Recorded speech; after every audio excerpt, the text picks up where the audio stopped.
He walked into that wedding angry at the world. But when his ex appeared with twin babies in her arms, everything changed. The soft glow of late afternoon filtered through stained glass windows as a wedding march played in the background. In a grand Manhattan cathedral, guests smiled at the joyous couple exchanging vows at the altar.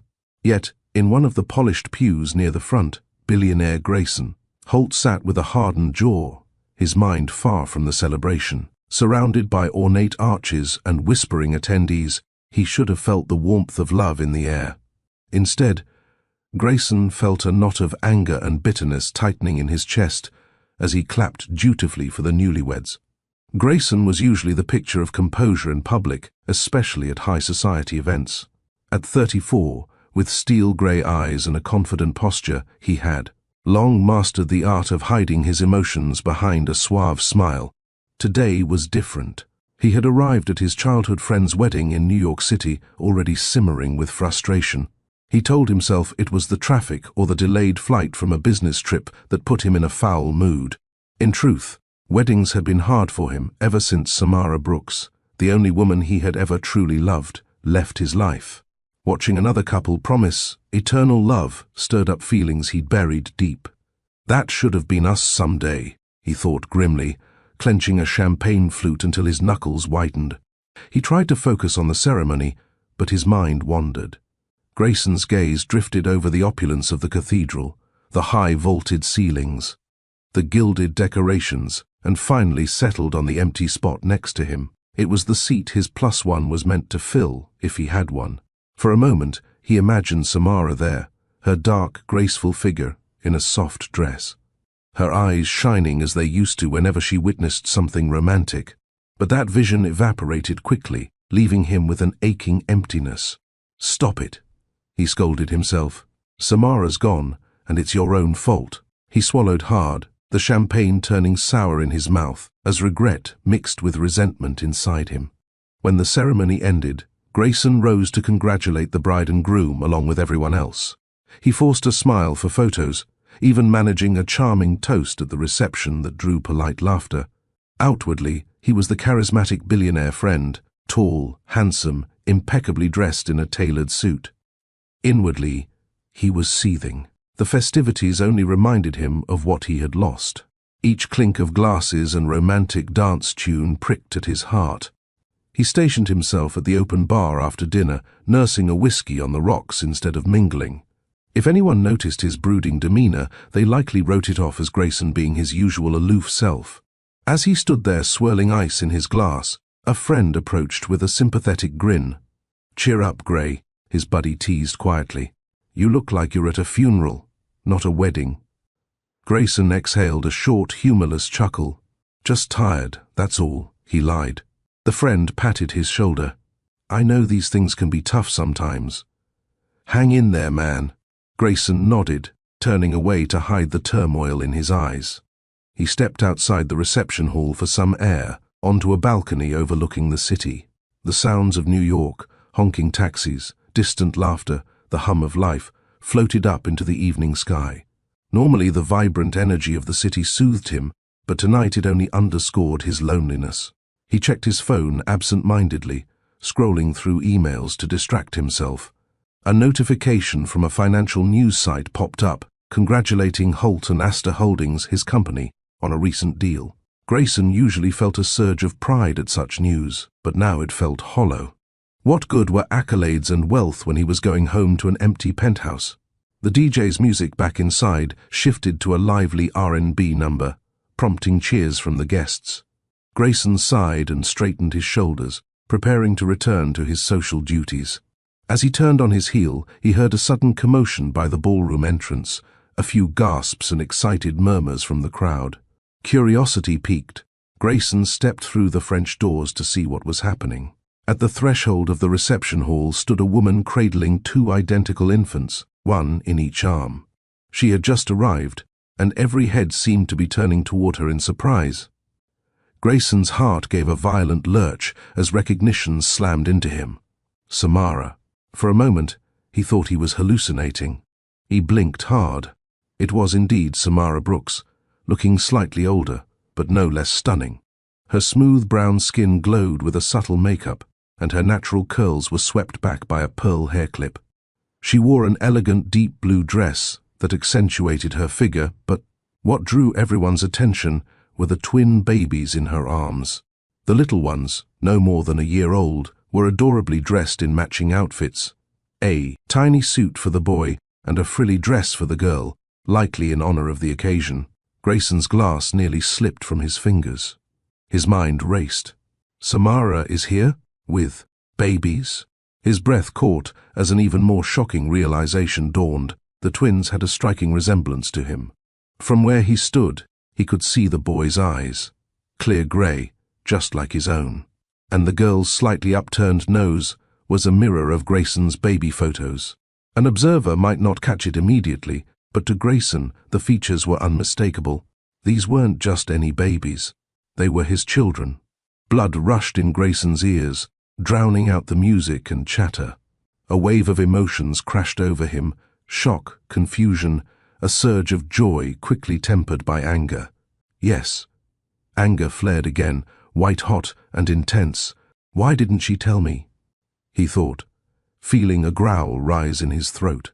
All this time he'd been drowning in regret and loneliness, and unbeknownst to him, he had 2 children in the world. Samara, who had been scanning the room nervously, finally locked eyes with Grayson. She froze, her lips parting in surprise. Clearly, she hadn't expected to see him here either. The air between them crackled with tension, even across the distance. Grayson's initial instinct was to stride forward, demand answers. Are those my children? Why did you hide them? But his feet felt rooted to the floor. A mix of fear and yearning held him back. He simply stared, chest heaving, as Samara recovered her composure and approached. The crowd respectfully gave way as Samara made her way toward Grayson, whispering in hushed tones about the dramatic turn of events. His friend, the groom, shot him a bewildered glance as if asking, "Is that?" Grayson barely noticed. All his focus was on the woman and the little ones, now only a few steps away. "Grayson," Samara greeted softly, adjusting the sleepy infant on her right shoulder. Her voice, that melodic voice he had missed so dearly, was cautious. Up close, he could see the uncertainty and resolve in her eyes. She was every bit as breathtaking as he remembered, yet there was a new strength in her posture. "Samara," he managed to respond, his throat dry. His gaze dropped to the babies. The baby girl blinked at him with curious dark eyes. Samara's eyes. The boy rested against Samara's shoulder, tiny hand clutching a strand of her hair, dozing peacefully. A strange tightness squeezed Grayson's heart at the innocent sight. My son. My daughter. The reality of it hit him full force. He cleared his throat, struggling to find words. I didn't know you'd be here." It was a feeble start, but all he could muster. 1,000 questions danced on his tongue, but he sensed this wasn't the time or place to unleash them. They were at a wedding reception after all, now attracting curious stares. Samara gave a polite, strained smile. "I was invited by Claire. She's an old college friend of mine," she explained. That made sense. The bride was a college friend of Samara's, the groom a friend of Grayson's. Hence the unfortunate collision of their worlds tonight. "I wasn't sure you would be here," she added, bouncing the baby boy gently as he stirred. Before Grayson could reply, one of the older women present approached Samara with grandmotherly delight. "Oh my, what adorable little angels," the woman cooed, peering at the twins. "How old are they, dear?" Others gathered around with similar friendly curiosity. Samara shifted one baby in her arms to allow the woman to tickle a tiny chin. "They're 11 months old," she answered graciously, though her eyes flicked to Grayson in a silent exchange of understanding. They both knew the unspoken subtext, 11 months old, conceived. About 20 months ago, around the time we separated. The math was simple and damning. Grayson felt his pulse hammering. He forced a stiff smile as acquaintances looked to him for some reaction. Someone clapped him on the back jovially, oblivious to the storm within him. "You old dog, Grayson. You never mentioned you had kids." A tipsy colleague laughed, assuming the obvious. Grayson opened his mouth, but no sound came out. Samara's cheeks flushed at the indirect acknowledgement. "Actually, she began. But the colleague had already moved on to gush over the baby's cute outfits with others. The misunderstanding hung awkwardly. "Perhaps we should find somewhere quiet to talk," Samara whispered to Grayson, her eyes pleading for patience and privacy. He managed a curt nod. Pride and hurt were warring inside him, but he knew a public scene would help no one, especially not the twins, who were now beginning to fuss, likely sensing the tension around them. Under the guise of needing a calmer space for the children, Samara excused herself from the crowd, and Grayson followed. They stepped out into a side hallway away from the music and prying eyes. For a moment, neither spoke. The only sounds were the soft babbling of the little girl now awake in Samara's arms, and the muffled bass of a song thumping from the ballroom. Grayson took a deep breath, running a hand through his neatly groomed dark hair. "Are they mine?" he asked, in a low, strained voice, eyes fixed on the twins. Up close, there was even less doubt. The boy, now awake too, gazed up at Grayson with an uncanny familiarity. It was like looking into a mirror of the past. Samara's eyes glistened. She nodded slowly. "Yes, there are children." She bounced the boy gently. "His name is Miles, and hers is Alina." Miles and Alina. Grayson's heart gave another lurch. She had named them without him. Had been through pregnancy, birth, countless sleepless nights. And he hadn't been there. A pang of guilt shot through him, mingling with indignation. "She kept this from me." "Why?" He began hoarsely, then stopped, struggling to contain the surge of emotion. He tried again, quieter. "Why didn't you tell me, Samara?" There was pain in his voice, and accusation too, despite his effort to restrain it. Samara adjusted the babies, who were beginning to squirm. Alina rubbed her eyes sleepily. "Grayson, I didn't know how," she replied, equally soft but firm. "When I found out I was pregnant, we weren't even speaking. The way things ended between us. I was hurt and scared." She bit her lip, memories flickering in her eyes. "I tried to reach out once, early on, but you had changed your number. And I wasn't sure you would want to hear from me after everything." Grayson closed his eyes briefly. After their breakup, in a fit of wounded pride, he had changed his number and practically buried himself. In work overseas, partly to avoid any possibility of contact that might further hurt his pride. That decision now struck him as catastrophically childish. "That doesn't mean I wouldn't have wanted to know about them," he said, opening his eyes to gaze at the twins. Miles yawned, and Grayson felt an ache. He had missed their birth, their first smile, their first words perhaps. Anger rose again, but this time it was largely self-directed. Still, a trace of resentment edged his tone. "I had a right to know, Samara." Samara's eyes flashed with a hint of her own anger. "A right? What about my rights, Grayson? My right to not be emotionally neglected or made to feel insignificant?" Her voice trembled, careful not to wake the now dozing babies. But the intensity was there. Grayson stepped back as if struck. Samara rarely showed anger. Seeing it now, even restrained, was jolting. She took a steadying breath. "We will discuss everything, I promise, but not here, not now. The twins need to rest, and this conversation, it's going to be a long one." She glanced toward a quiet alcove with chairs. "Maybe we can sit for a bit. I could use some help holding one of them." It was a small olive branch in a sea of tension. Grayson nodded, quickly moving to take Miles from her arms. The baby boy was surprisingly calm as Grayson held him for the first time.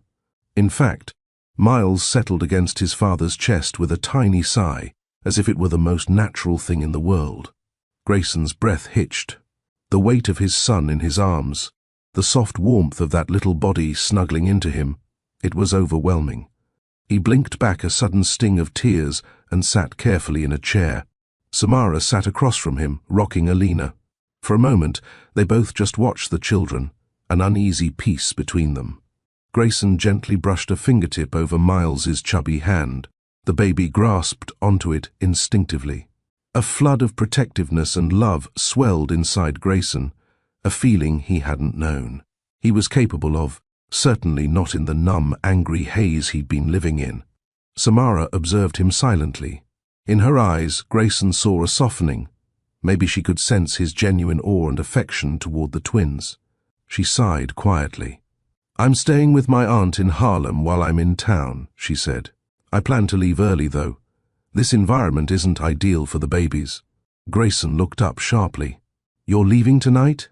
It felt like he had just found them, only to risk losing them again. Samara shook her head. "Tomorrow morning, most likely. I only came for the wedding.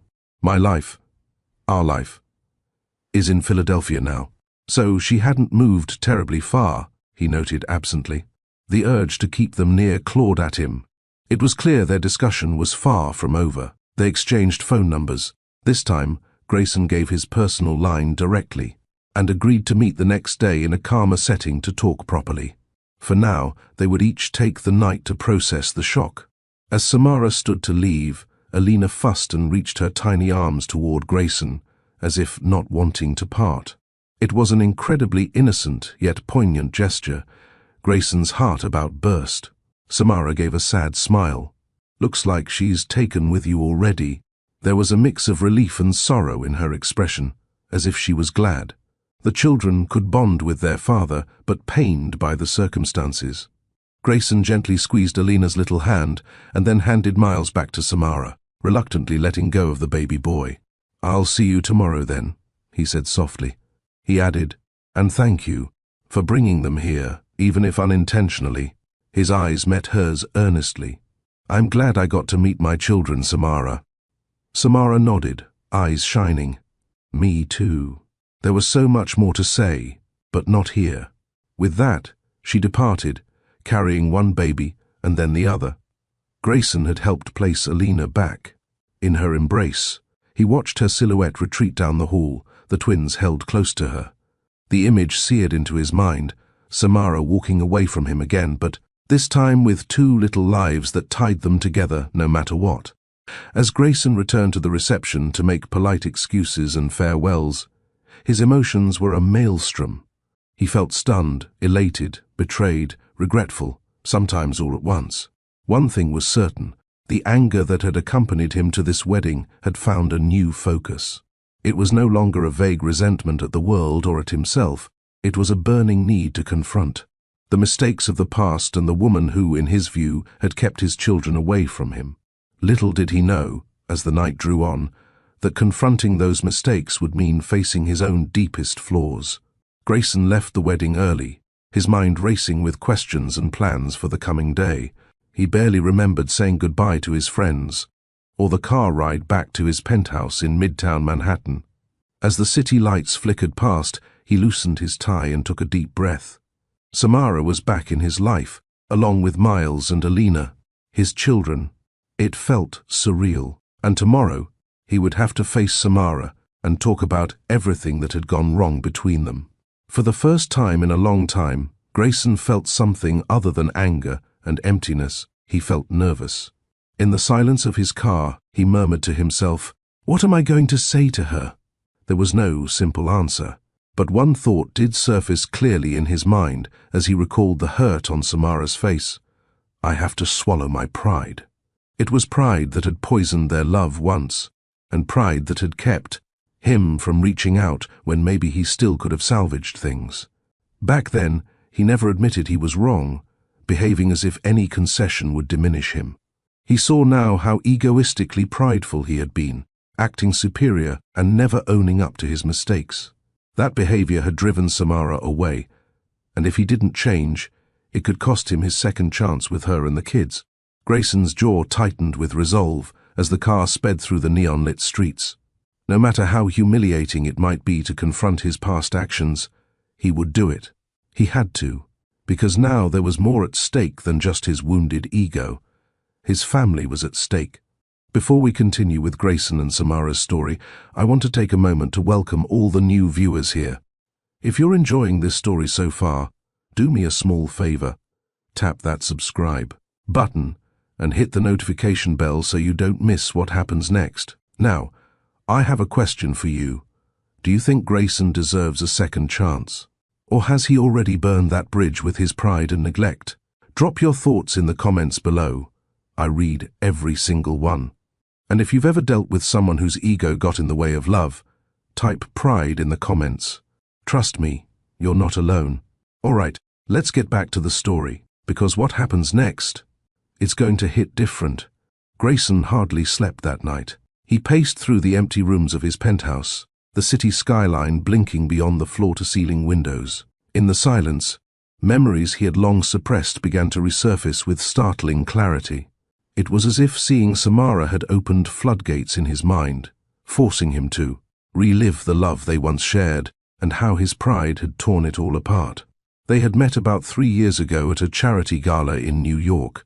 Samara was 25 then, an up-and-coming event planner volunteering for the gala, his organization, and Grayson was the wealthy donor making an obligatory appearance. He still remembered how she had accidentally bumped into him while juggling a tray of champagne flutes. One nearly toppled, and he steadied her hand just in time. She'd laughed, a lovely embarrassed laugh, and apologized. "Well, that's one way to meet people," she had joked. Her warm brown eyes sparkled, instantly disarming his formal guardedness. Grayson had been charmed by her that very second. He found himself ditching his usual circle of stuffy business acquaintances to spend the evening talking to Samara instead. She was smart, driven and down-to-earth, so different from the superficial debutantes and gold diggers that often swarmed around him. Samara spoke passionately about the youth arts program the gala was benefiting. Despite learning who Grayson was and how much he was worth, she treated him like a normal person, even playfully challenging some of his views on philanthropy. By the end of the night, he was smitten. He asked for her number, and to his delight, she gave it with a teasing grin. "Only if you promise not to vanish behind a wall of assistants and emails. I expect you to actually call." He did call 2 days later, after deliberately waiting so as not to appear too eager, his pride even then making him play games. They went on their first date, a simple walk in Central Park, followed by hot dogs from a famous stand that Samara insisted had the best in the city. Grayson discovered he could be himself around her. With Samara, he wasn't just Holt & Astor's CEO or some high-profile billionaire. He was just a man enjoying cheesy jokes, city views, and learning about the vibrant woman at his side. Samara, who had fallen in love with New York since moving there, showed him parts of the city he'd never seen despite his years living there, like hidden graffiti murals and the little bakery in Harlem with sublime sweet potato pie. She had a way of grounding him, reminding him of life's simple joys outside of boardrooms and balance sheets. Over the following months, their relationship blossomed. Those were some of the happiest times in Grayson's life. He'd wake up to sweet good-morning texts, find silly memes Samara sent during his hectic workdays to make him smile, and spend his evenings eager to meet her for dinner or just cuddle on the couch at her modest Queens apartment, watching old sitcoms. He adored her creativity and kindness, how she volunteered at a community center on weekends, and how she could strike up a friendly chat with anyone from taxi drivers to doormen. Her genuineness balanced his more reserved nature, but as their love grew, so did a seed of conflict, Grayson's pride. At first it was small things. Grayson had always been self-reliant and a bit of a perfectionist, traits that helped him build his empire. He wasn't used to sharing his life in a truly open way. He'd bristle at suggestions that he do something differently. Samara once casually remarked that he worked too much and should take more time off for himself. Grayson interpreted it as a slight, retorting that not everyone had the luxury of free weekends, even though she hadn't meant it as criticism. When they disagreed on something, he had a tendency to try to win the argument rather than understand her point. Sometimes, if she pointed out something he did that upset her, he'd reflexively get defensive instead of apologizing. He remembered one night in particular, about a year into their relationship. They were supposed to have a special dinner for his birthday, but a minor crisis at Grayson's company kept him at the office late. By the time he arrived at the cozy Italian restaurant Samara had reserved, she had been waiting for over an hour. Her eyes were red from holding back tears. She had put so much effort into planning the evening with his friends, even getting a custom cake, and most guests had left by then. Instead of immediately apologizing when he saw her distress, Grayson had been annoyed that she was upset. He felt attacked when she timidly expressed her disappointment. Rather than admit he'd mismanaged his time, he snapped that work emergencies happen, and she should understand that given his responsibilities. Samara's face fell and she quietly replied, "I do understand you're busy, Grayson, but I needed you tonight. I feel like you don't even see how much I do to make you happy." He had scoffed and said, "So this is about you now? My job puts food on the table." As if she were ungrateful. The argument spiraled. In truth, her comment struck a nerve because Grayson did realize how much she did for him, and deep down he felt guilty for taking her efforts for granted. But admitting that guilt meant swallowing his pride, and he wasn't ready then. So instead he lashed out with criticism and stubbornness, classic signs of unhealthy pride tearing through his better judgment. That fight ended with Samara leaving the restaurant in tears. She forgave him later after he gave a half-hearted apology and showered her with expensive gifts, a technique he often used, trying to buy forgiveness since saying I was wrong was so difficult for him. But each time he dismissed her feelings, a small crack formed in their relationship's foundation. Over time, those cracks widened. Grayson's arrogance in conflicts would rear up often. If Samara tried to have serious talks about their future, or how he rarely made time for her in his relentless pursuit of business success, he'd either brush it off or turn it around on her. Wasn't he providing a great life? Didn't he love her? Why wasn't that enough? He was blind to how lonely she was beginning to feel. His egoistic pride prevented him from acknowledging any personal failing. He always had to be right, to have the last word in disagreements. In his mind, conceding would equal weakness. If she pointed out something like, "You've cancelled our plans 3 times this month for work," he'd retort with something like, "Well, your schedule is unpredictable too," even if that wasn't true, flipping the blame back at her in self-defense. Their worst argument came on a rainy night, one that Grayson winced to recall even now. Samara had cooked a homemade dinner at his penthouse. She had moved in with him by then, at his urging initially, since it made sense to consolidate their lives. Or maybe so he could keep her near without adjusting his schedule much. They hadn't seen each other properly in days due to his travel, and she wanted a quiet dinner together. But Grayson came home late yet again, having stopped by a networking event that ran over. By the time he arrived, the dinner was cold, and Samara was on edge. When she confronted him, pleading for him to just once put their plans over some business schmoozing, Grayson's temper snapped. He felt attacked and unappreciated. He raised his voice, saying things he would later deeply regret, accusing her of not understanding the pressure he was under, implying that his hard work paid for the roof over her head so she shouldn't complain. It was a cruel, unfair thing to throw at her, given Samara was financially independent and had never once asked him for money or luxury. She loved him, not his bank account. In fact, those words hit her like a slap. He could still see the hurt and disgust that flashed in her eyes. "Is that what you think of me?" she had whispered, voice trembling. "That I'm just using you for your money, and I owe you my silence and compliance in return?" Grayson had immediately tried to backtrack, but the damage was done. Samara shook her head, tears spilling. "I left my own apartment and life to be with you, Grayson. I have done everything to support you and fit into your world, but you don't respect mine. You don't respect me," she said through sobs. He had reached for her, panic rising, but she stepped away. All of the frustration and sorrow that had built up in her finally overflowed. She told him she felt invisible in the relationship, like her needs and dreams were dismissed whenever they clashed with his. She pointed out how he never admits fault, how his pride meant her feelings were always steamrolled by his next big deal or his ego in arguments. "I love you, but I can't do this if I'm the only one bending," she had said quietly, packing an overnight bag. Grayson, stubborn and angry, had retorted, "Fine, maybe you should leave if you think I'm such a monster." He instantly regretted it, but it was too late. Samara gave him a devastated look and walked out of the penthouse that night, leaving him standing alone in furious silence as thunder rumbled outside. That was the last time he saw her. until the wedding.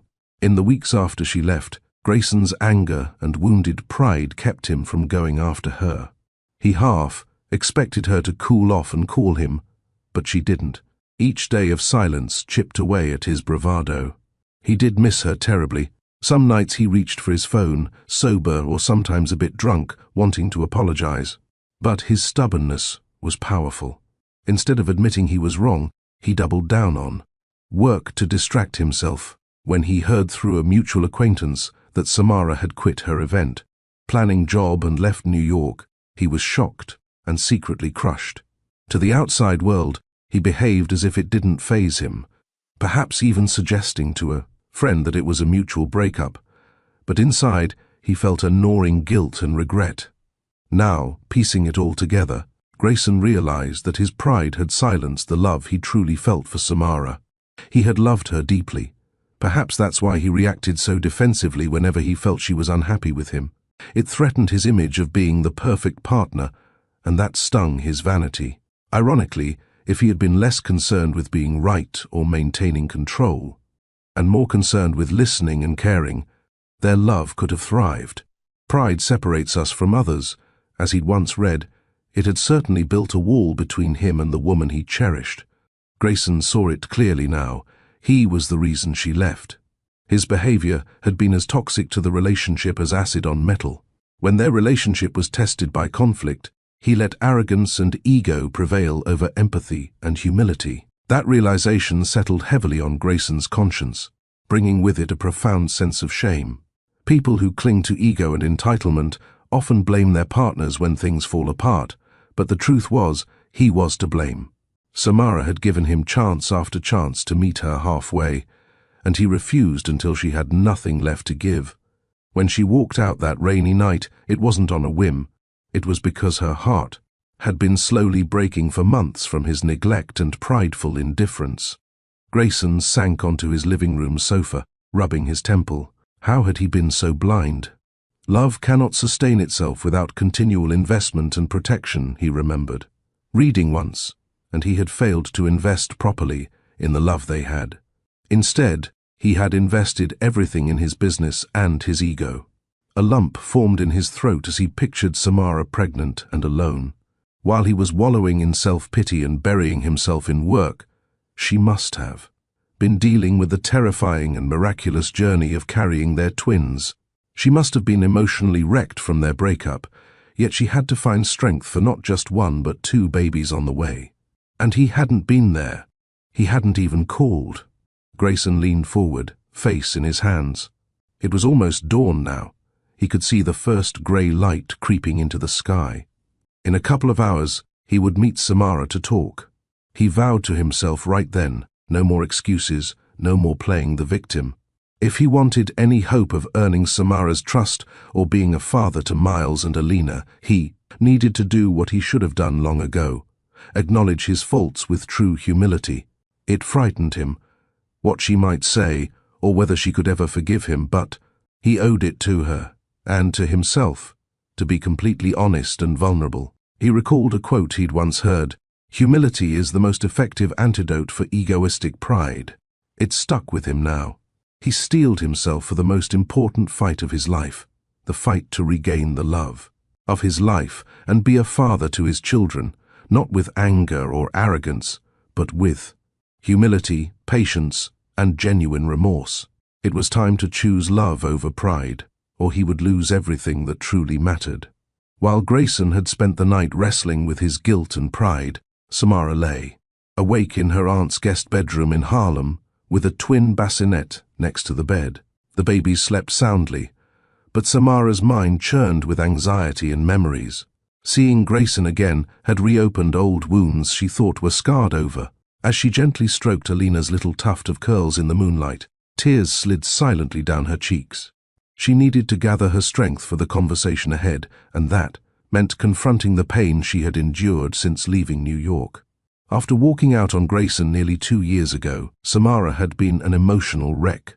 She remembered fleeing his penthouse with a small suitcase and her heart in pieces.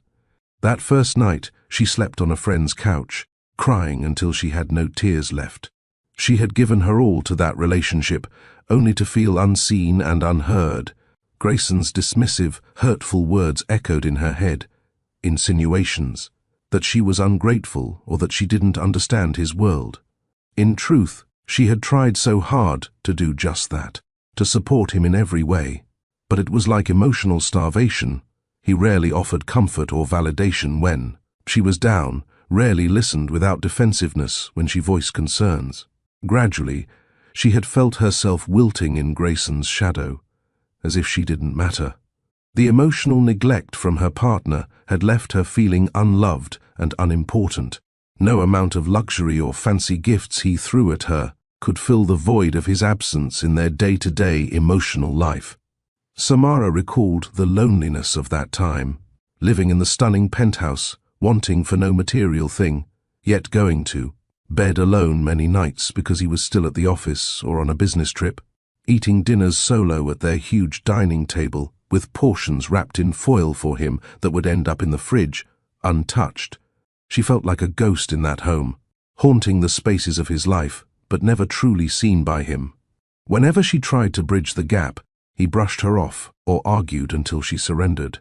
Over time, she began to withdraw, walking on eggshells to avoid sparking his pride-fueled temper. It was a vicious cycle. His neglect led to her feeling isolated, which bred resentment within her, even as she still deeply loved him.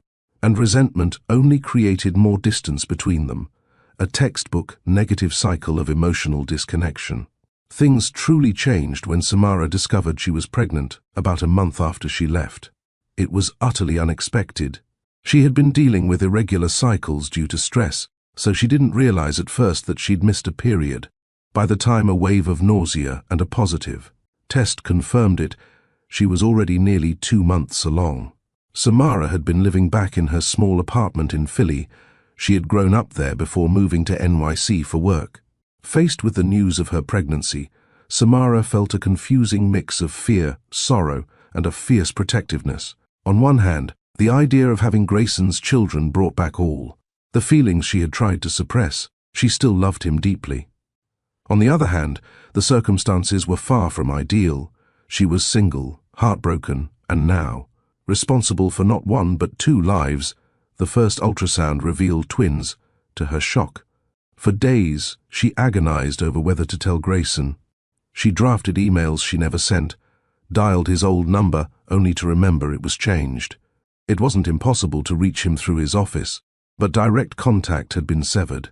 She kept up with news of him passively, articles in business magazines, a press release about a new acquisition.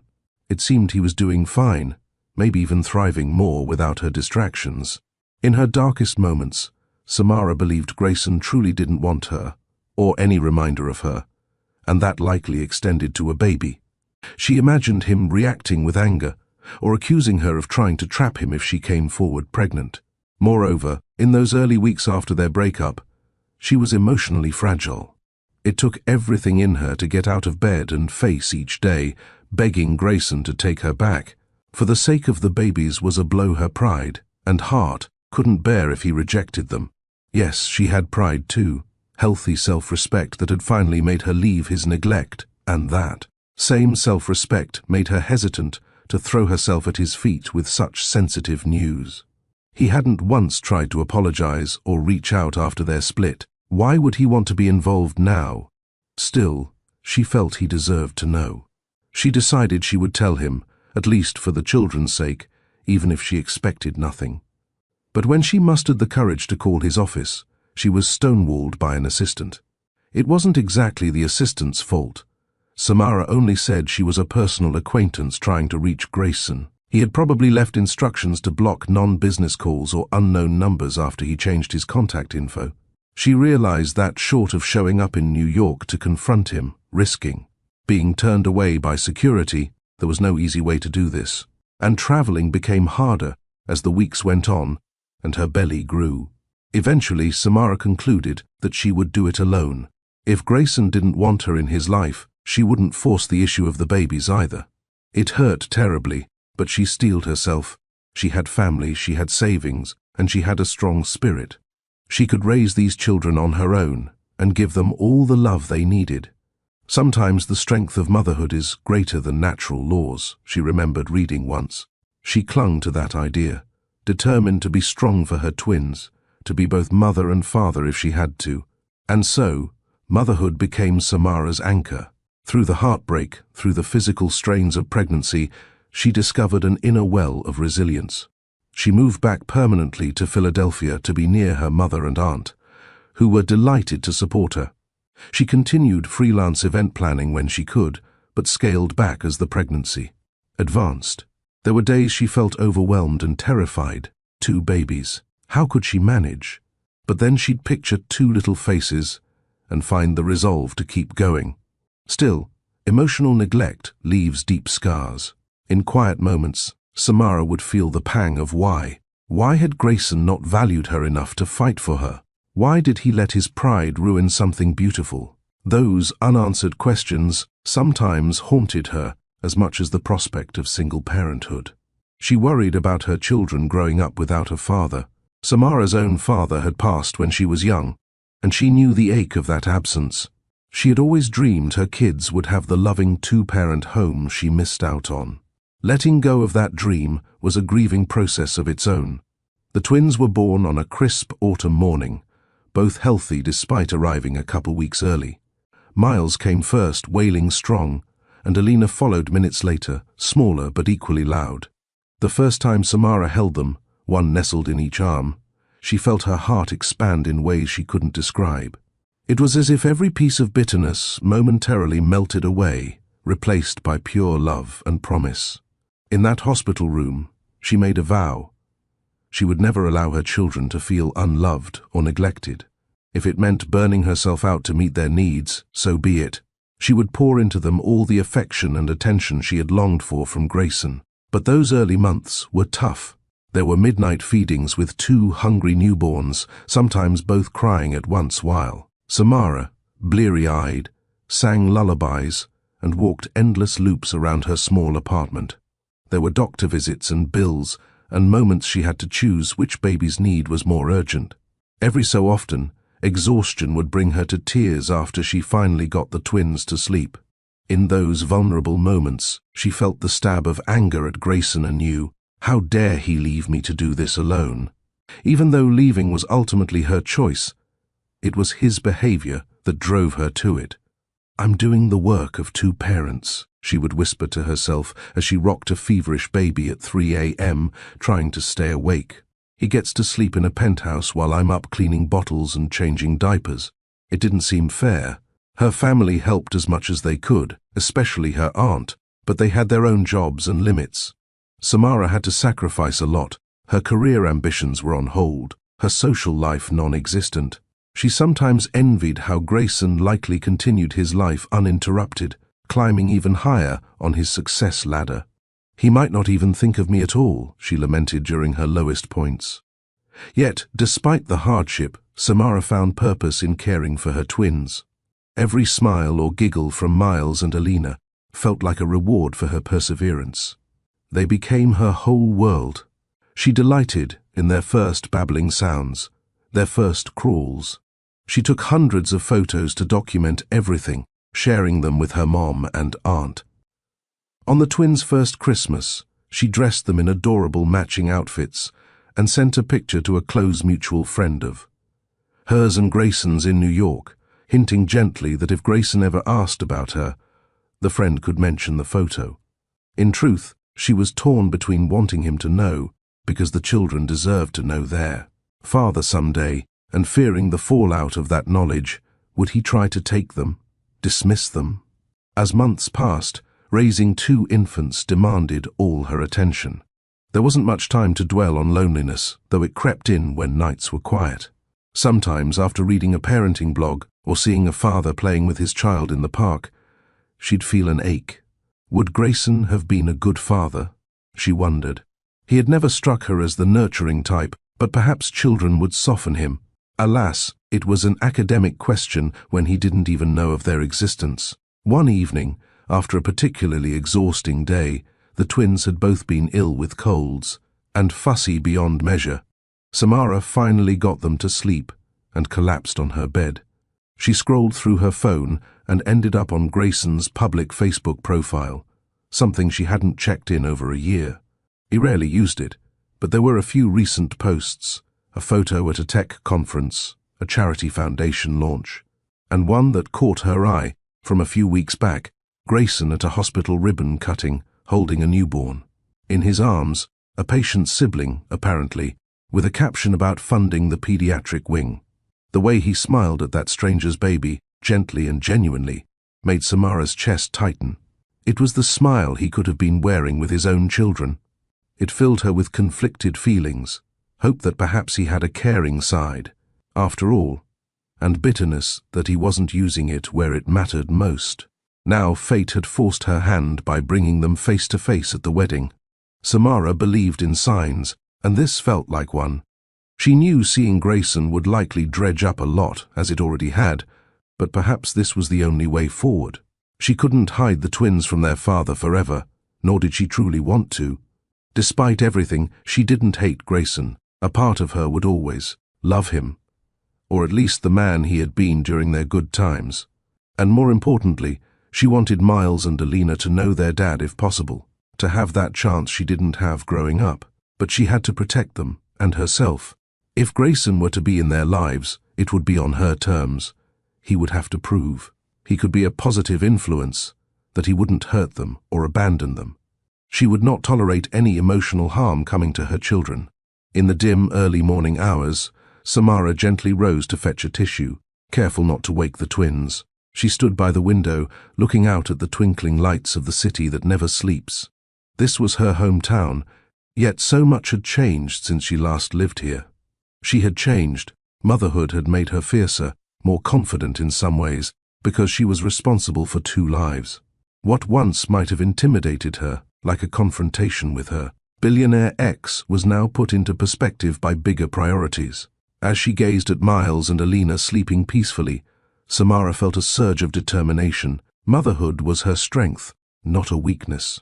Yes, she had gone through hellish nights and taxing days, but it had forged her into a stronger woman. She could face Grayson now from a place of equal footing, demanding the respect she'd always deserved.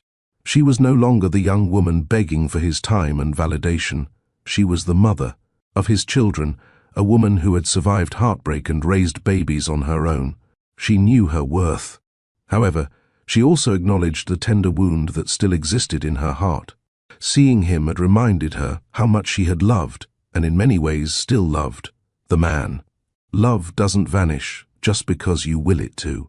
It lingered in her memories of his rare, genuine smiles, the nights they cuddled watching movies, the way he'd once lifted her up and spun her around in Central Park's first snowfall of winter. Those echoes of happiness were still there, beneath layers of pain. And that made this entire situation harder. Because if she only felt hate or indifference, it would be simple. She'd arrange a co-parenting plan, keep things businesslike. But with old love still flickering, she had to be careful not to get burned again.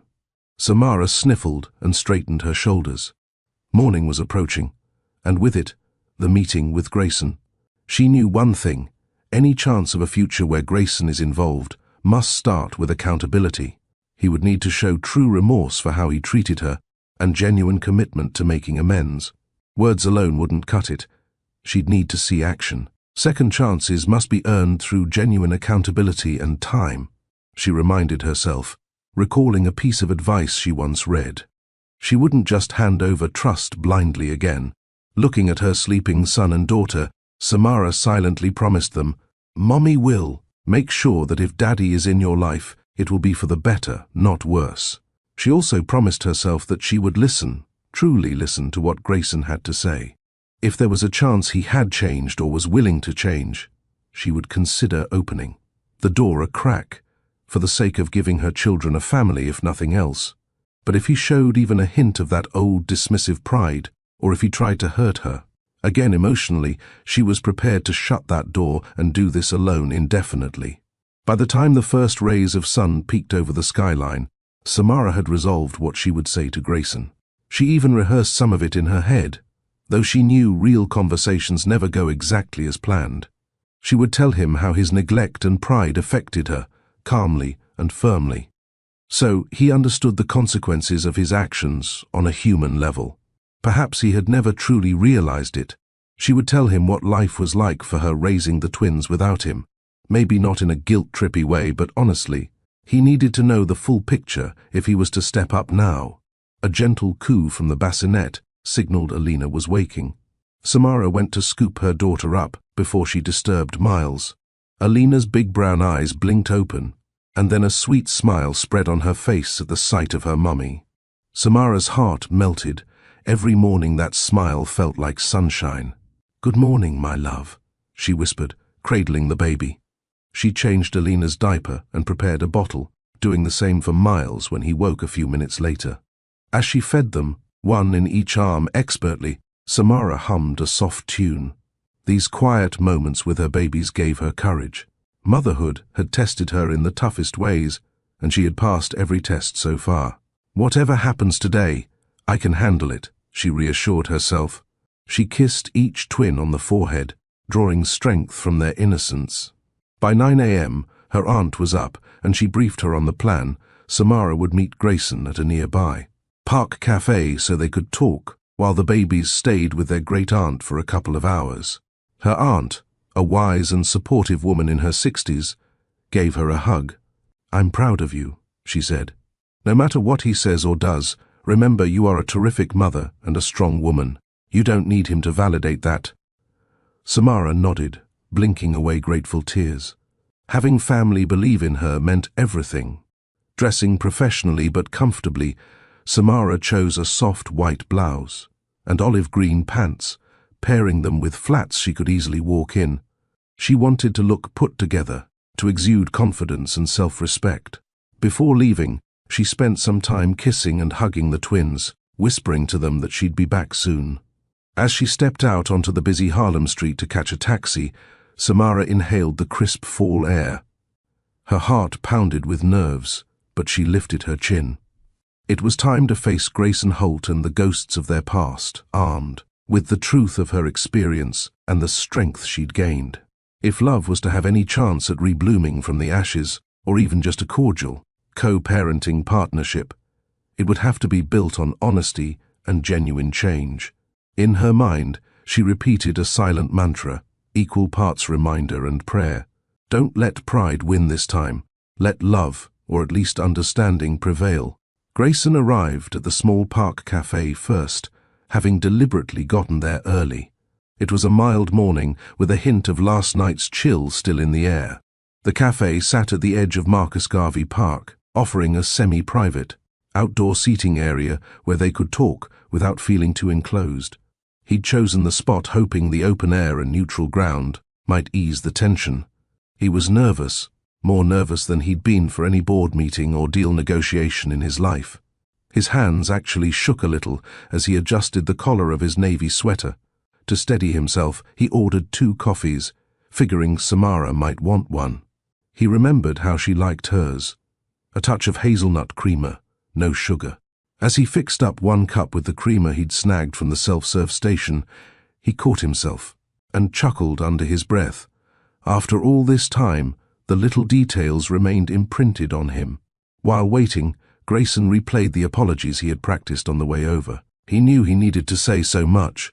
Sorry for not valuing her, sorry for every hurtful thing he'd said, sorry for not searching for her sooner, sorry for missing the pregnancy and birth and infancy of their children. Words felt inadequate for such monumental failures, but he had to start somewhere, and then prove himself with actions over time. He steeled his resolve. Show her. Don't just tell her. He spotted Samara approaching from across the street. She was alone, no babies with her. His heart skipped, of course. She wouldn't bring them to this first talk. She'd want to gauge him first. Perfectly understandable, though part of him yearned to see the twins again so soon. Samara walked with purpose, her posture upright and confident. Grayson was struck by her beauty all over again, the way the morning sun caught the highlights in her dark curls, the graceful way she moved.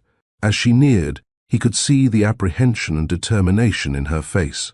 She wore little makeup, and faint shadows under her eyes hinted at sleepless nights, likely from motherhood duties, he realized with a pang. To him, she was as gorgeous and dignified as ever. He stood up from the patio table as she came near. "Hi," he greeted softly, trying to convey warmth without presumptuousness. "Good morning," Samara replied in a polite but guarded tone, taking a seat across from him. An awkward beat passed. Both of them looked momentarily unsure how to begin. "I got you a coffee. Hazelnut, the way you used to like," Grayson offered, pushing the cup toward her. Samara glanced at it, then up at him, clearly surprised he remembered. She murmured, "Thank you," and wrapped her hands around the paper cup, though she didn't sip it yet. Another silence. Birds chirped in the park trees. A jogger ran by with a dog. Life around them went on normally, oblivious to the heavy, life-altering conversation about to unfold at this little table. Finally, Grayson inhaled deeply. "Samara, I want to start by saying—" He paused, meeting her eyes earnestly. "I'm sorry. I am so sorry for everything. For how I treated you, for not being there when you needed me, for letting my pride—" His voice caught, but he pushed on. "My pride and selfishness ruin what we had." He clenched his hands together to keep them from trembling. "I know I can't undo the past, but I need you to know I recognize that I was wrong, and that I regret it more than I can express." Samara listened quietly, her face composed but her eyes flickered with emotion at his words. She responded measuredly, "I appreciate the apology. It's a start." She emphasized that last part gently but clearly. Grayson nodded. He didn't expect instant forgiveness. Encouraged that she didn't shut him down, he continued, voice thick, "When you left, I told myself lies to avoid facing the truth. I pretended I was fine, that it was for the best. But I was a wreck. I missed you every day. I was just too proud and stubborn to admit I'd driven away the best thing that ever happened to me." He swallowed. "Seeing you at the wedding with our children." He took a shaky breath. "It was a wake-up call I didn't deserve. But maybe fate decided to give me one anyway." Samara looked down at her coffee, finally taking a small sip. He noticed her hand trembled slightly as well. "I didn't expect to see you either," she said. "I thought that chapter was closed, albeit not neatly." She sighed. "Grayson, I never wanted us to end. I loved you." The past tense hung painfully in the air. "But every time I tried to reach you, emotionally, I mean, I hit a wall. You have no idea how invisible I felt towards the end." Her voice wavered despite her evidently trying to keep it steady. Grayson felt a stab of guilt. I know I can't fully understand how you felt," he said softly. "But I want to. Please tell me. I promise I'll listen this time." Samara studied him for a moment, as if measuring the sincerity of that promise. His eyes pleaded silently. She set the coffee down. "All right. You want to know how I felt?" And so she began to recount the neglect she endured, as she had resolved to do the night before. She spoke of the lonely dinners, the missed dates, the way he'd shut her out when she tried to express her needs. "I began to feel like a burden whenever I was sad or upset, because you'd act like my feelings were inconvenient or irrational," Samara said, hurt creeping into her tone. "So I stopped sharing them. That's why you thought I was okay with everything. I wasn't, Grayson. I was hurting in silence right next to you." Grayson's eyes prickled with tears as she painted the picture of her experience. She described lying awake in the penthouse bed, wondering if he'd ever come home that night. The times she cried in the shower so he wouldn't see her weakness. How she gradually lost confidence, began doubting her worth, because the one person who should care seemed not to. "I felt unloved and unimportant," she said bluntly, her voice thick, "like I was just an accessory to your life that you could put on a shelf whenever business called." Emotional neglect. It kills love, Grayson. It truly does. Now pause right here for a second. What Samara just described, feeling invisible, unheard, like her emotions were an inconvenience, that's not just a story. That's reality for so many people in relationships right now. Emotional neglect doesn't leave bruises you can see, but it wounds just as deep. If Samara's words hit close to home for you, drop a heart emoji in the comments. And if you know someone who needs to hear this story, maybe someone going through something similar, share this video with them. Sometimes the right story at the right time can change everything. Also, quick reminder, if you haven't subscribed yet, now's the time.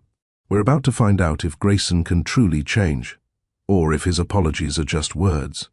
And trust me, what happens with those twins will have you in your feelings.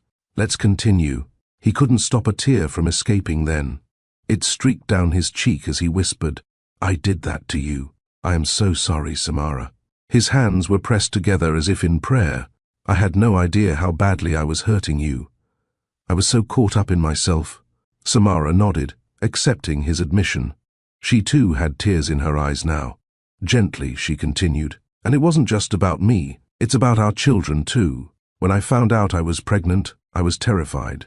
I was a mess emotionally from our breakup, and then, suddenly, I had 2 lives inside me depending on me." Her voice quivered, recalling that moment. "I was angry at you. Part of me hated you for not even calling. Not that you knew I was pregnant, but just for leaving me alone in that state of despair when I had to pick myself up for the baby's sake." She closed her eyes, a tear slipping out. Grayson reached across the table impulsively, laying his hand over hers. She stiffened at first, but didn't pull away. "You had every right to hate me," he said, voice trembling. "I hate myself knowing you went through that without support from me." Samara gently withdrew her hand then, dabbing her eyes with a napkin. "It was very hard," she admitted softly. "I won't lie. There were nights I screamed into my pillow from sheer exhaustion and frustration. I kept wondering if I should have tried harder to tell you, but then I'd remember how we left things, and I was a mess of fear and pride myself, I suppose. I made it nearly impossible for you to reach me," Grayson acknowledged with a shake of his head. "I changed my number. I told my staff to block personal calls. I basically ran away instead of dealing with the heartbreak. And by doing that, I closed the door on learning about something as huge as your pregnancy. That's on me." He looked at her earnestly. "But I need you to know, had I known, even a hint, I would have been there. I would have dropped everything. I can't prove that now, but in my soul, I know it's true. I would never have abandoned you if I knew about the babies." Samara's eyes searched his for a long moment. Grayson willed her to see the truth in them. After a beat, she gave a small nod. "I want to believe that," she said. "I think part of me always hoped you would somehow find out and show up one day at my door. But as months passed, I convinced myself you didn't care, or that maybe you had moved on." Her voice caught, betraying a hint of lingering hurt that he might have replaced her. "I didn't move on," Grayson said immediately, perhaps too forcefully.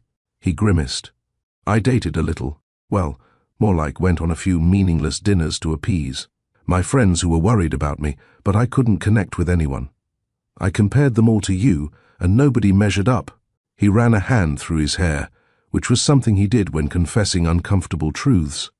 "Honestly, I poured myself into work more than anything, and I was angry all the time without even fully realizing why. I felt empty." He hesitated, then added quietly, "The success felt empty without you to share it with. I didn't even enjoy things I used to, like celebrating business wins or buying fancy things. It all seemed pointless." Samara looked down, her lashes wet. "I wasn't trying to punish you by not telling you about the twins, you know. I was just protecting myself from more pain." She took a shaky breath and continued, "But I also reached a point where I knew someday I'd have to face you, for Miles and Alina's sake. I just didn't expect it to be so soon, and like this." A wry smile ghosted her lips as she indicated the scenario of the wedding run-in. "I suppose fate has a sense of humor," Grayson replied with a gentle, sad chuckle. "Not exactly comedic for us, but certainly dramatic." They both managed a small smile, a brief moment of shared levity amidst the heavy discussion. It eased some of the stiffness between them. Grayson decided to address the burning question of their future head-on. "Samara, I know I have no right to ask anything of you after all I've done. And I know trust isn't something given lightly, especially now."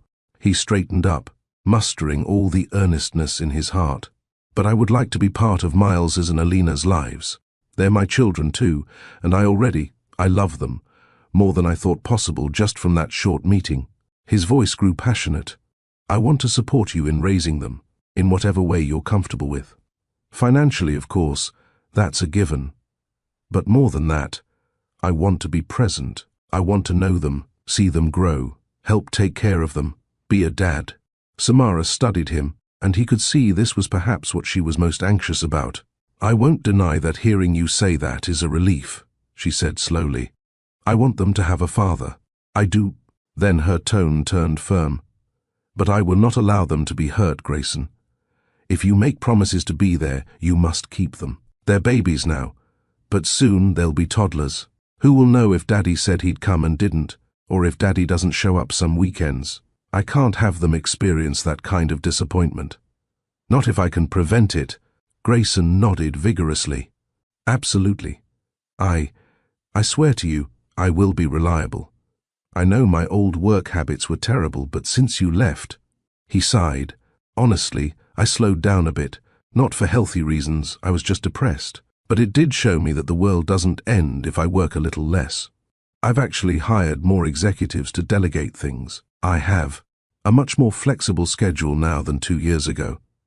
I did that mostly because I lost motivation, but now it seems like a blessing in disguise, because I can adjust my life around the twins. I will adjust around them. He leaned forward, hands on the table. I'll prove it to you, Samara. I know you can't just take my word. But I'll do it. Whatever it takes, I'll do it.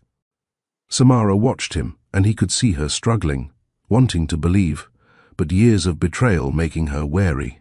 The thing is, she said softly, I believe that you believe what you're saying right now. I'm just worried about follow-through. Old habits die hard, as they say. That's true, Grayson conceded, meeting her gaze. And I won't pretend I can flip a switch and be perfect, but I'm fully committed to breaking those old habits. I have to, for our kids, for you, too. If...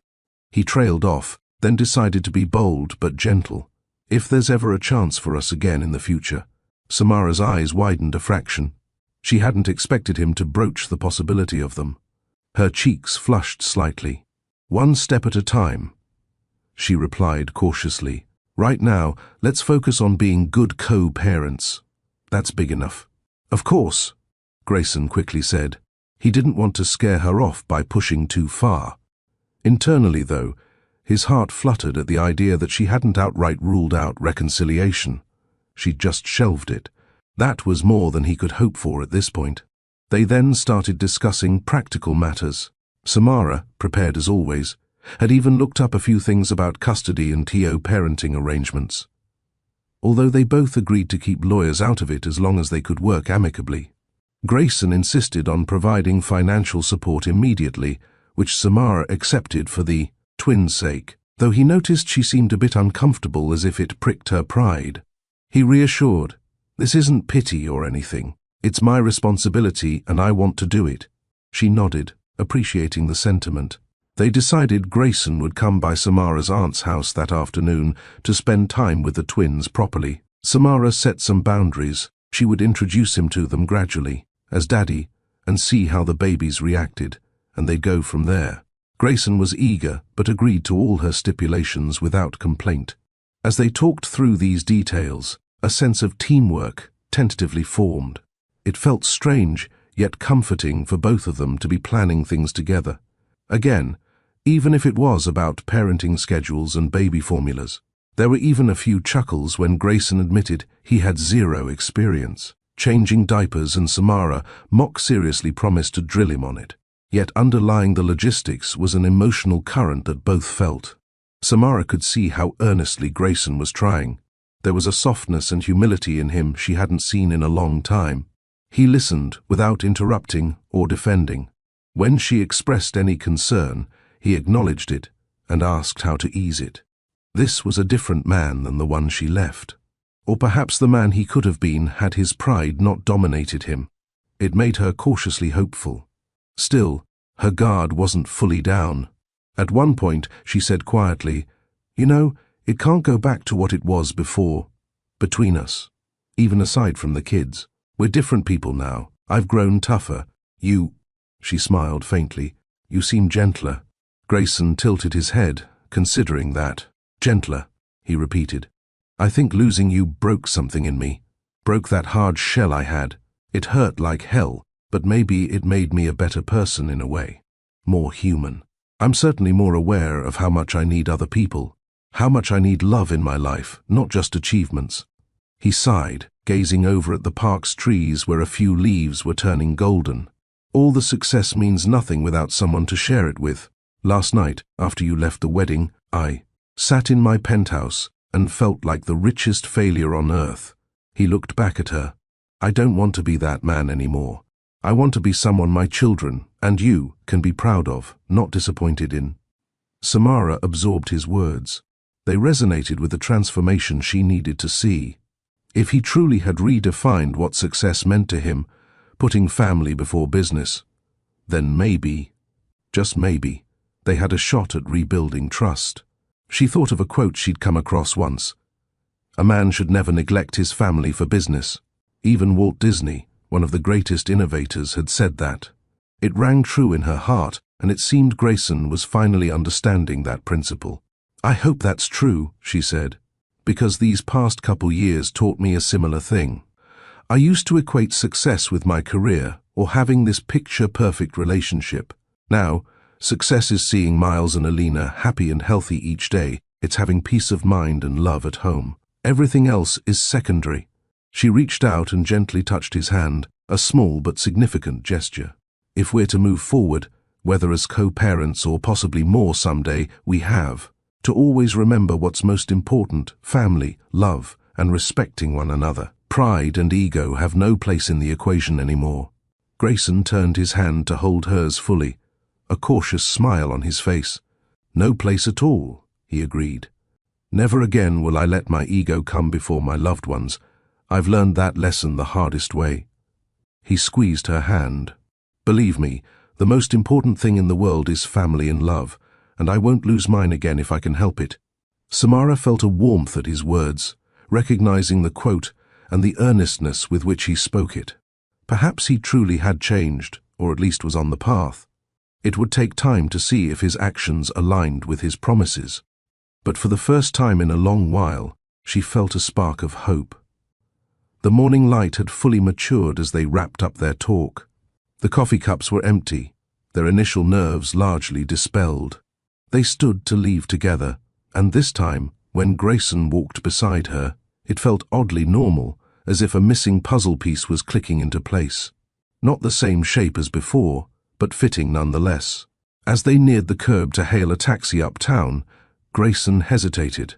There's one more thing I'd like to ask, he said, a bit sheepishly. Samara raised an eyebrow in question. He continued. Would you allow me to, hug you? I've just been wanting to since yesterday, but I didn't know if it'd be welcome. He gave a nervous half-chuckle, clearly afraid of overstepping. Samara's expression softened.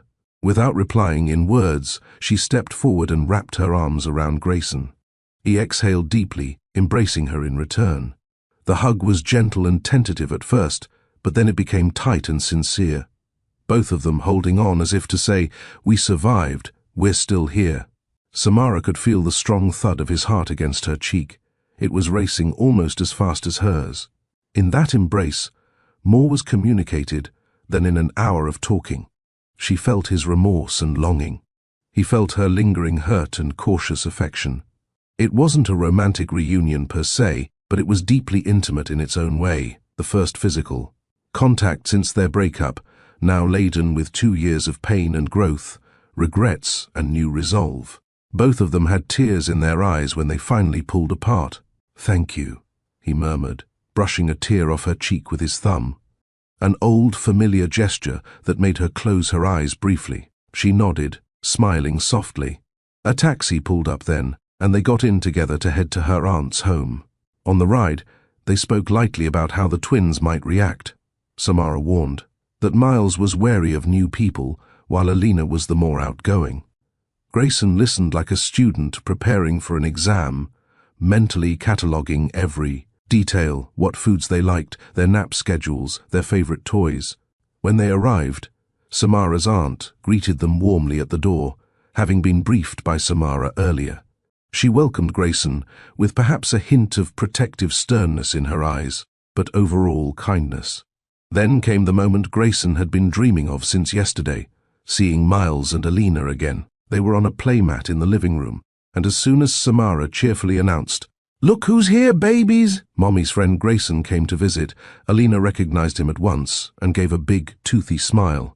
She tottered on her hands and knees towards him, just beginning to crawl, Samara noted proudly. Miles was more reserved.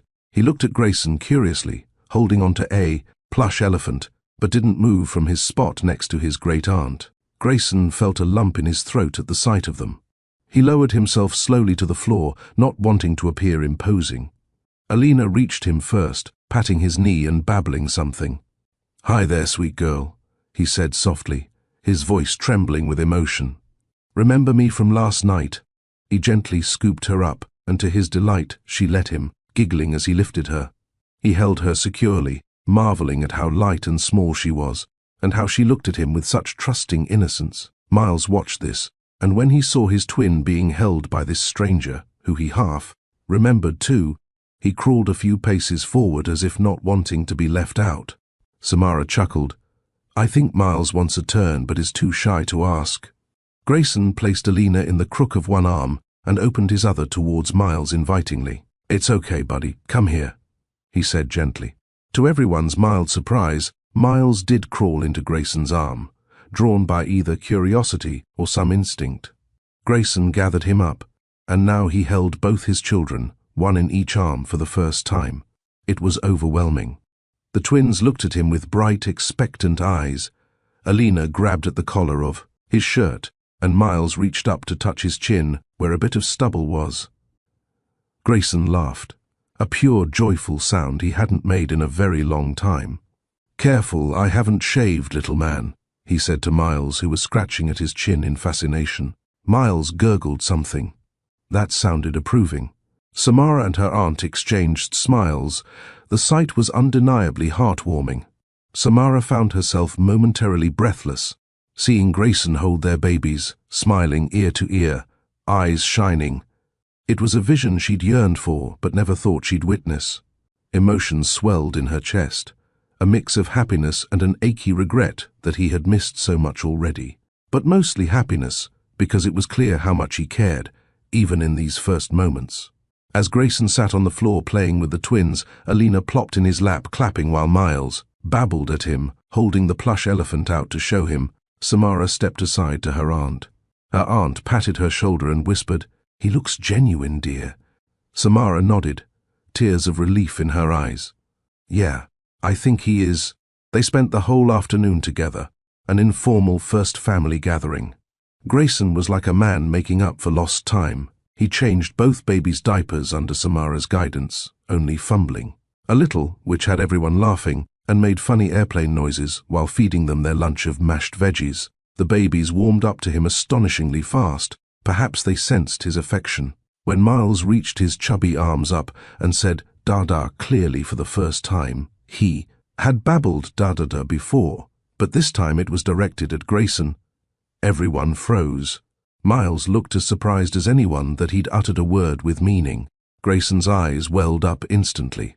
"Yes, I'm Dada," he affirmed softly, his voice breaking. He kissed the top of Miles's head, then Alina's. Alina clapped at the new word, chanting "da-da-da" gleefully. It felt like some cosmic blessing, both babies acknowledging him in this way at this moment. By the twins' nap time, they were tuckered out from all the excitement.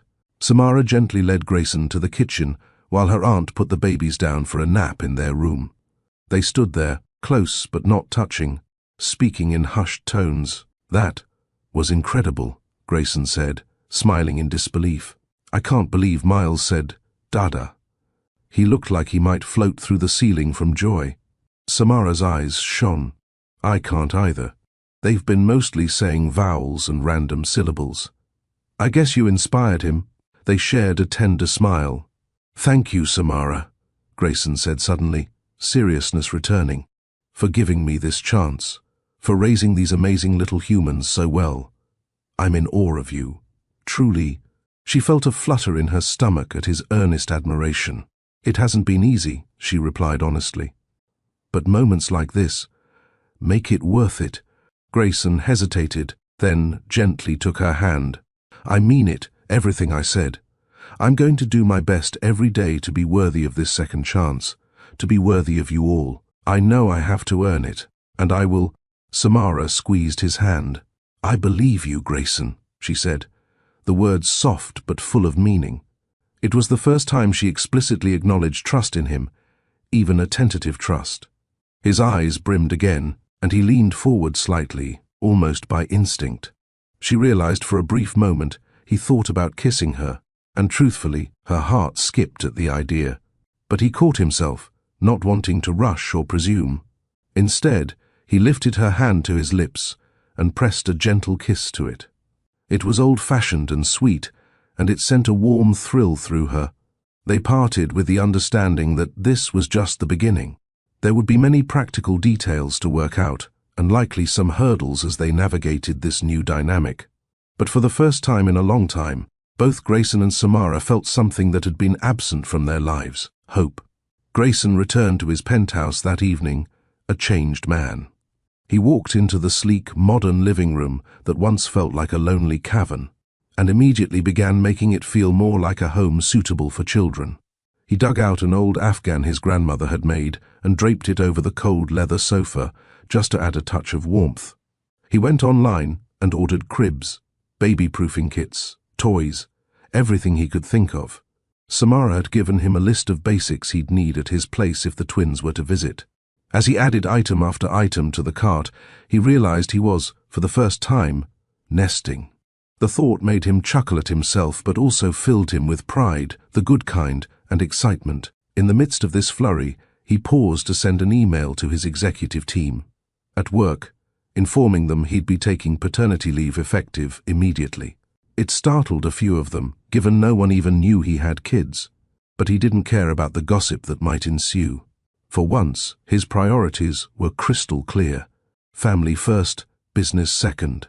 He remembered that Walt Disney quote again, and felt it resonate deeply, as almost a personal mantra now. Never neglect your family for business. He had done enough of that to last a lifetime. That night, Grayson sat by the window with a glass of sparkling cider he'd given up. Hard liquor, at least for now. He wanted a clear head and a healthy body for his kids. The city lights twinkled as always, but he felt a new sense of contentment. It still hurt, what had happened in the past, and he knew not all wounds were magically healed in a day. He and Samara had a lot of rebuilding to do. He could see that she was still cautious, that she had forgiven perhaps, but not forgotten. Emotional scars remain visible even as you move forward, and those scars would take time to fade fully. He certainly still felt his own share of regret and shame. However, as he thought of the future, of playdates in the park, family dinners, maybe little Miles taking his first steps into Grayson's arms or Alina saying Dada again and again, he felt those scars were something to honor, not hide. They were lessons learned. They would remind him every day of what he almost lost and why he must never let it slip away again. In Harlem, Samara lay in bed that same night, exhaustion finally catching up to her but with peace in her heart. The twins slept soundly nearby, and her aunt had long retired.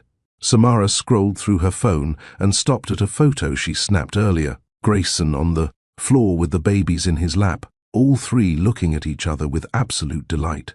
It was such a beautiful picture. She couldn't resist sending it to Grayson with a short text, "Captured this today. They already adore you." A minute later, her phone buzzed with his reply. "Thank you for taking that. It's my new favorite photo." Then another text came, "And I adore them more than anything. Good night, Samara. Thank you again for today." Samara smiled at the glowing screen. How surreal that they were texting like this, amicably. If someone had told her even 48 hours ago that she'd be exchanging sweet messages with Grayson, she'd have laughed in disbelief. Life had a funny way of changing when you least expected it. She replied, "Good night, Grayson. Sleep well," and after a moment added, "We'll see you tomorrow." It felt significant to include "we," an acknowledgement that he was now part of her and the kids' world, that tomorrows would include him.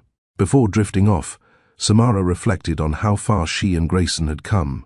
They had fallen in love, lost each other through pride and neglect, built separate lives out of necessity, and then found their way back to common ground for the sake of their children, and perhaps their own hearts as well. It wasn't an easy road, and there would be more bumps ahead, no doubt. Healing was not a linear process. There might be moments she'd get angry at him again, remembering something hurtful, or moments he'd struggle to adjust to a selfless lifestyle after years of bachelorhood. But they were communicating now, honestly and openly, and that was their strongest tool. She also acknowledged herself for her own strength, handling heartbreak and motherhood. Alone took a resilience she didn't fully know she had until she had to use it. In a way, she was grateful for the trials. It made her who she was, a woman who could stand firm and demand what she deserved. Motherhood wasn't a weakness, it was her superpower. As Barbara Kingsolver said, the strength of motherhood is greater than natural laws, and indeed it was the force that propelled her through the darkest of times and now had helped light the path to reconciliation. Samara's last thought before sleep claimed her was an image of a future day, perhaps a year or two from now. She envisioned a sunny afternoon in Central Park. She and Grayson are walking hand in hand, not out of dependent need, but out of mutual love and respect. Miles and Alina, a bit older, are running ahead of them, giggling as their father chases and scoops them up. In the imagined scene, Grayson looks back at her with a radiant smile, and Samara feels that swell of happiness and security that had been missing for so long. In that potential future, they aren't just co-parents, they're a family in the truest sense, two people who nearly lost everything but fought for a second chance and earned their happy ending, scars and all. Whether that exact scenario would come to pass, only time would tell. But as both Samara and Grayson slept that night, miles apart, but connected by the twin heartbeats that mattered most, they held faith that with patience, effort and love, they were on the road to something good and lasting. They had learned the hard way that pride versus love was a battle where only love could win, that the consequences of emotional neglect could be devastating, and that second chances must be earned through accountability, humility, and consistent change. They discovered that motherhood and fatherhood is a strength, not a weakness, forging them into better selves. And most importantly, they began redefining success, not as wealth or power, but as the ability to nurture a loving, supportive family. Success for Grayson and Samara now would be measured in bedtime stories read in tiny hands held during first steps, in laughter shared over pancake breakfasts, and in the healing of their hearts day by day. They hadn't just found each other again, they found new purpose. And with that, they finally earned the right to a hopeful new chapter in their story, a chapter where love, humbled and matured, could truly thrive. As dawn broke over New York City the next morning, golden light spilled between skyscrapers and danced on the glass windows of Grayson's penthouse. He awoke early, excitement banishing any grogginess, and stepped out onto his balcony. The sprawling Manhattan skyline was painted in soft hues of pink and gold by the rising sun. In that quiet moment, Grayson closed his eyes and breathed in the crisp air, a content smile forming. This sunrise felt different from all those he'd seen before. It marked not just a new day, but a new beginning for his family and the man he was becoming. The towering buildings and iconic Empire State Building in the distance stood as silent witnesses to his vow he would cherish this second chance and never let pride or neglect cast shadows over his life again. In the warm glow of the morning light, the city that had once symbolized his ambition now seemed to celebrate his transformation, its shining horizon a promise of the hopeful future he would build. One loving day at a time, with Samara, Miles, and Alina by his side. This story isn't really about a billionaire or a dramatic wedding encounter. It's about something we all struggle with, the battle between pride and love. It's about what happens when we let our egos win, and what it takes to earn forgiveness when we finally wake up.